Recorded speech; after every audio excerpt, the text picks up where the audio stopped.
Baka naman di mo kinakausap. Kinakausap ko yan. Kausap ko. Dapat lagi mong kausapin. Dapat lagi yung kinakausap eh. Ano? Para mabilis magsalita. Marunong na yan eh. Sumasagot na yan eh. Diba? Anong gusto mo? Tagalog, English, o Indian? Diyan. Hindi naman ako marunong mag-Indian. Lola, Indian. Tagalog na lang, tita. Tita Hindi Nina. naman ako marunong mag-Indian eh.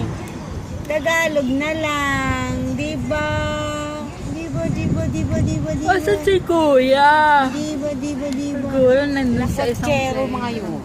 Hayaan mo na maganda nga. Para hindi naiinip sa bahay.